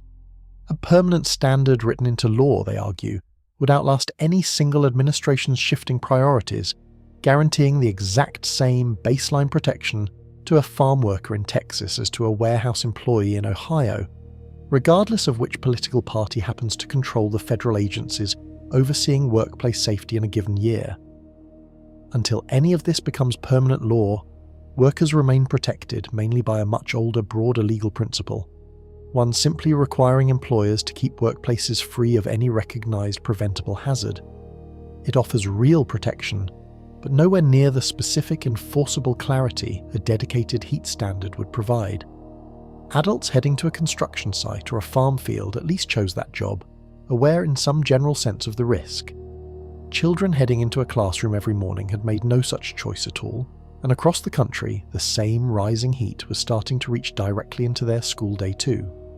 On June 11th, 2026, 52 public schools across Philadelphia sent students home early, all on the same single day, because temperatures climbing into the mid-90s had made classrooms without adequate cooling systems unsafe for a full day of instruction. Philadelphia's older school buildings, many built generations ago, share a design flaw common to older schools nationwide, constructed for winters far more brutal than any expected summer, with heating systems that work extremely well and cooling systems that often barely exist at all. On the hottest days, a packed classroom with rows of students and no working air conditioning can trap heat, almost as effectively as a car left in a parking lot, just at a larger scale. Teachers describe a version of a familiar problem playing out on a smaller stage inside their own classrooms. Rooms on upper floors, closest to sun-soaked roofs, run noticeably hotter than ground floor rooms in the exact same building, And windows facing the afternoon sun can turn an otherwise ordinary classroom into one of the hottest spots in the entire school by early afternoon. Some teachers have taken to covering windows with cardboard or taping cheap reflective material over the glass. Low-cost, makeshift fixes standing in for the kind of building-wide retrofit their district budget has not yet been able to afford. Philadelphia was far from alone. As the 2026 school year began, districts across the South and West that start their academic calendars earlier in August found themselves opening classrooms directly into blistering, record-breaking heat, forcing many to shorten outdoor recess, move physical education classes indoors, and in the most extreme cases, shift entire school days to abbreviated schedules until conditions improved. The consequences of classroom heat reach beyond simple discomfort. A newly published global research review found that extreme heat measurably disrupts children's sleep and worsens their ability to regulate emotions, meaning a hot classroom does not just feel miserable, it can genuinely make it harder for a student to concentrate, sit still, and learn. Standardized testing data adds another layer to this problem that districts are only beginning to grapple with seriously. Researchers comparing test scores against classroom temperatures on testing days have found measurable dips in performance once rooms climb into uncomfortable heat ranges, meaning a student's actual knowledge can end up masked by nothing more than a broken air conditioning unit on the wrong afternoon. For districts already under pressure to raise test scores with limited funding, this creates an uncomfortable irony, since the very infrastructure upgrade that could genuinely help student performance is often the exact line item cut first when budgets tighten. Fixing this problem permanently means retrofitting thousands of aging school buildings with modern cooling systems, an infrastructure project that can cost individual districts many millions of dollars, money that often has to be pulled directly away from teacher salaries, textbooks, or other classroom needs. Some districts have begun phasing in these upgrades building by building, but for many schools, real relief remains years away. For a 15-year-old sitting in one of these overheated classrooms, the heat outside was more than uncomfortable. It was quietly shaping mood, focus, and even how easily an ordinary disagreement with a classmate could turn into something sharper. And that same short fuse, it turns out, was showing up across the entire country, in places far beyond any single classroom. Psychologists have studied a strange and consistent pattern for decades.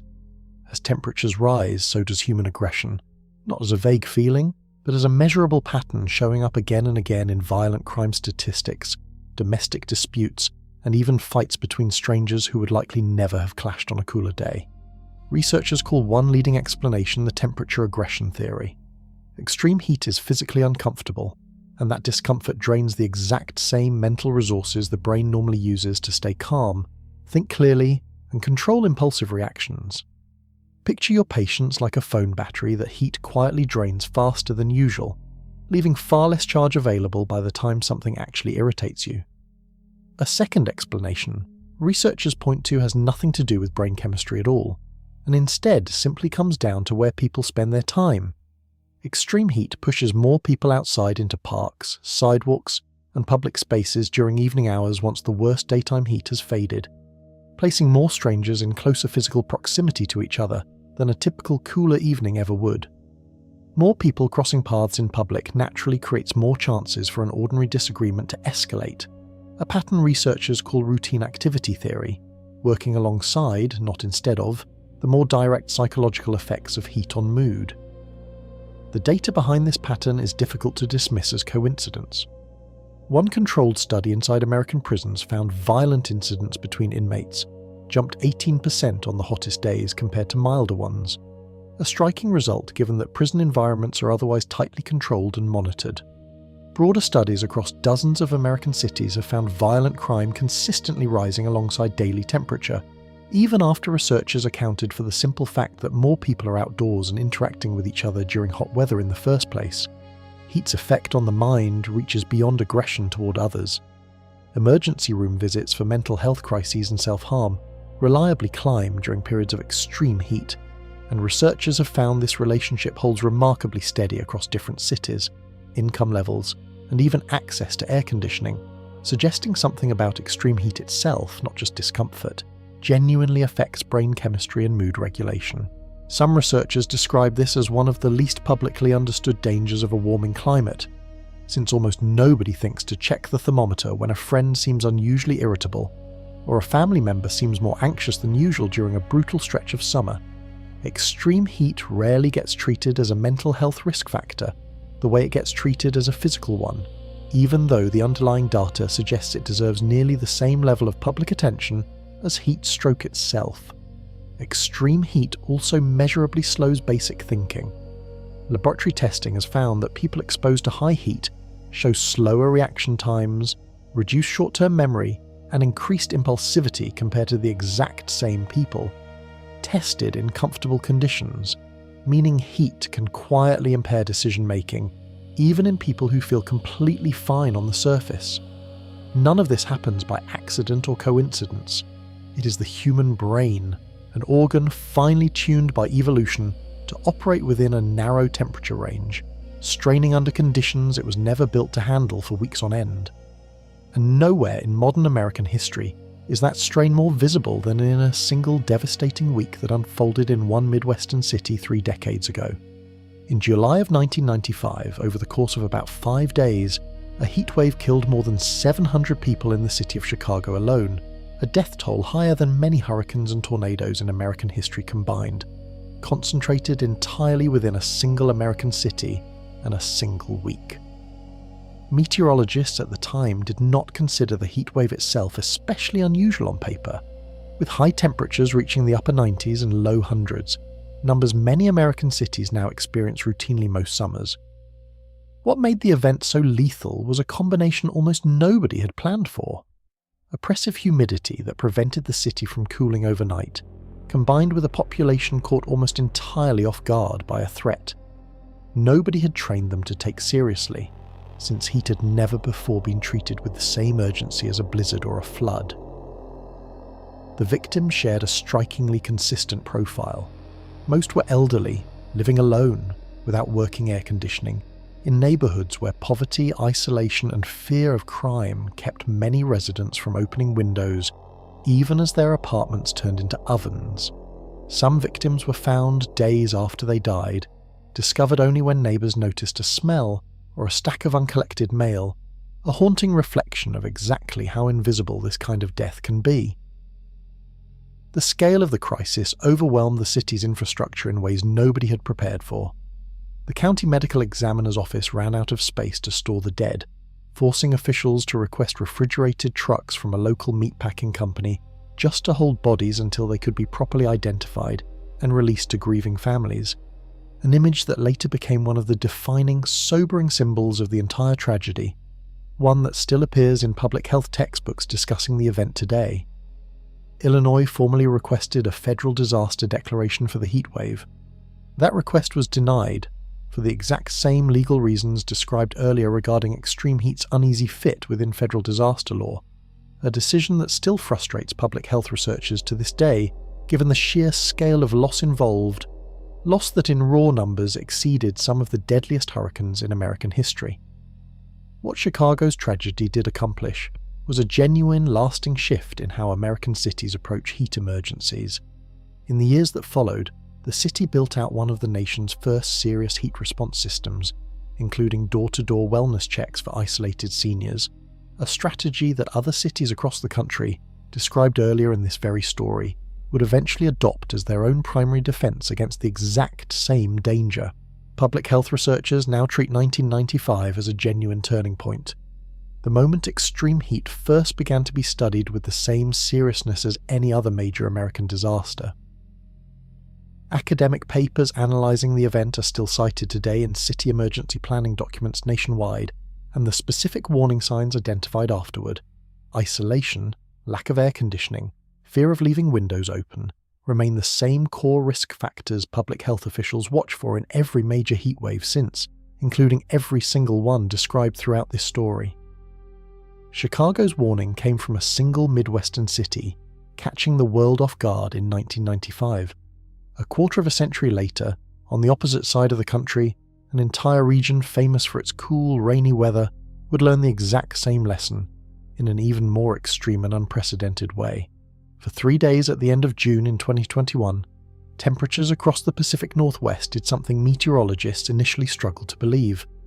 Portland, Oregon, a city with an average June high in the low 70s, reached 108 degrees on the first day, 112 degrees on the second, and finally, an almost unbelievable 116 degrees on the third, shattering the city's all-time temperature record by a wide margin. Seattle reached 108 degrees the same week. Just north of the border, the small town of Lytton, British Columbia hit 121 degrees, the hottest temperature ever recorded anywhere in Canada. The day before, it would burn down entirely in a wildfire ignited directly by that same extreme heat. The speed of the collapse stunned meteorologists as much as the numbers themselves. A ridge of high pressure locked into place with unusual strength, essentially the same heat dome mechanism described earlier in this story, except concentrated over a region whose entire infrastructure, culture, and building codes assumed such intensity would never be necessary.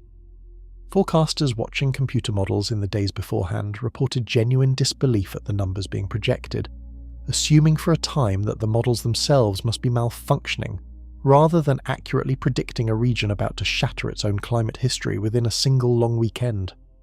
Researchers at UCLA later analysed the event using multiple climate models and concluded it was likely a 1 in 10,000 year occurrence, an event so statistically rare it should almost never have happened at all, even accounting for the warming climate, and yet it did happen, killing at least 800 people across the Pacific Northwest and southwestern Canada in less than a week. The reason the death toll climbed so high traces directly back to a simple, tragic mismatch. Unlike the desert southwest, where air conditioning is nearly universal, most homes across the historically mild, rainy Pacific Northwest were never built with cooling systems at all, since residents genuinely never needed them before. When the heat arrived, tens of thousands of people had no way to cool their own homes, and the majority of victims were found exactly where Chicago's victims had been a quarter-century earlier, elderly and alone. Local hardware stores sold out of portable air conditioners and box fans within hours, as residents scrambled for any option at all, some driving hundreds of miles to neighbouring states just to find a working unit still in stock. Improvised cooling centres sprang up inside grocery stores, movie theatres, and any other air-conditioned space willing to open its doors, since the region had never built the kind of dedicated cooling centre network that desert cities like Phoenix had spent decades developing specifically for moments exactly like this one. The heat did not stop at human bodies. Sections of Interstate 5 and a nearby state highway buckled under the extreme temperatures. In Portland, the heat exceeded the physical design limits of the city's light rail power lines, melting cables and shutting down trains across the entire system for a full day. A striking smaller-scale preview of the infrastructure failures now happening in cities across America described earlier in this story. If a region this unprepared, this historically mild, could be pushed this far in just 3 days, the question every scientist studying this event kept returning to was simple and unavoidable. What happens when an event like this stops being a 1 in 10,000 year anomaly and instead becomes something closer to routine? Global average temperatures have already climbed roughly 1.5 degrees Celsius above levels recorded before the industrial era, and without dramatic sustained cuts to fossil fuel emissions, scientists project that number could nearly double within the coming decades, reshaping what an ordinary American summer even means for generations not yet born. 1.5 degrees might sound small enough to dismiss, especially compared to the swing between a mild spring day and a scorching summer afternoon. Climate scientists explain the comparison differently, describing a shift in the planet's entire average baseline, spread evenly across oceans, continents, and seasons, rather than a local, day-to-day temperature swing, requiring an almost incomprehensible amount of additional stored energy to move even a fraction of a degree. Every heat dome, every broken record, and every infrastructure failure described throughout this story sits on top of that shifted baseline, drawing extra intensity from a foundation that keeps rising underneath it year after year. Climate researchers and public health officials have increasingly turned to a single, unsettling phrase to describe exactly what that trajectory means in practice. Whatever summer you are currently living through, uncomfortable as it feels, is very likely the coolest summer you will experience for the rest of your life. Every summer that follows it is, on average, projected to be hotter still, regardless of how mild or brutal this particular one turns out to be by historical standards. That phrase has spread widely among climate scientists and journalists in recent years precisely because it captures something a raw temperature chart alone struggles to convey. A graph showing rising global averages can feel abstract, easy to scroll past without absorbing its real weight. Framing the exact same data as a countdown running against a single human lifetime turns an abstract statistic into something personal, tangible, and much harder to look away from, especially for anyone young enough to still have most of that lifetime ahead of them. This is the simple, direct output of decades of temperature records showing a steady, measurable upward trend. The exact same trend responsible for every record broken, every heat dome, every buckled road, and every strained power grid described throughout this entire story. Scientists are careful to note that any individual year can still come in slightly cooler than the one before it, since natural weather variation never fully disappears. The long-term trend underneath that year-to-year noise points in only one direction. What makes this warning different from a distant abstract prediction about the future is how directly it already reaches into daily American life. The insurance crisis, the failing infrastructure, the classroom disruptions, and the death toll described throughout this story are already happening right now in the summer of 2026, built on a level of warming scientists consider still relatively modest compared to where current trends are heading, far from a distant warning about some decades away. For a 15-year-old listening to this story today, that trajectory carries a specific, personal weight. The heat waves breaking records this year will very likely be remembered decades from now as some of the mildest summers of an entire lifetime. The real question left standing was whether the country could adapt fast enough to survive living inside a climate that keeps getting hotter with every passing year. In Phoenix, engineers have spent the last several years quietly painting streets a lighter shade of grey. More than 140 miles of city streets now carry a specialised reflective coating designed to bounce sunlight away instead of absorbing it, part of the same city where, back in Chapter 1 of this story, an ordinary sidewalk could burn human skin in under a minute. Early scientific testing found these coated streets ran measurably cooler at the surface than untreated asphalt nearby, though researchers also discovered an unexpected trade-off. Reflected sunlight can actually make a standing pedestrian feel slightly warmer at midday, even as the pavement itself runs cooler. A reminder that fighting urban heat rarely comes with a single, simple solution. Los Angeles has taken a similar reflective coating and applied it across dozens of neighborhoods, creating streets so distinctly cooler that astronauts aboard the International Space Station can actually spot them from orbit, showing up as a faint, cool blue patch inside an otherwise glowing red and orange thermal image of the city. Los Angeles has paired this work with a 1 million trees planting initiative and a city-wide goal to lower average temperatures by several degrees within the next decade. New York City, meanwhile, has coated more than 10 million square feet of rooftops in reflective white paint, turning ordinary building tops into another quiet tool for pulling heat back out of the city, one rooftop at a time across 5 boroughs that rarely used to think about heat at all. 25 American cities have now formally banded together in what they call a Cool Roadways Partnership, sharing research, costs, and lessons learned rather than each city reinventing this technology alone. It is a small but telling sign of a nationwide problem finally being treated with the coordinated seriousness it demands. None of this fully solves the crisis laid out across this entire story. Reflective streets do not stop wildfires, rebuild insurance markets, or add a permanent federal heat standard to the law. What they represent instead is a shift in mindset, treating extreme heat as a design problem with real, measurable solutions rather than unavoidable bad luck each summer. One reflective street, one shaded schoolyard, one air-conditioned cooling centre at a time. None of these fixes move fast enough on their own to outrun the trend lines described throughout the rest of this story, and researchers behind nearly every program mentioned here are careful to say so themselves. Reflective pavement and rooftop coatings shave a few degrees off a single block. The records broken this summer the deaths counted in the thousands, the crops lost to drought, and the federal disaster law still refusing to recognize heat as a disaster at all, describe a problem operating on a scale no single city program can fully solve by itself. Closing that gap will take the kind of coordinated national effort the country has so far reserved almost entirely for hurricanes, earthquakes, and floods.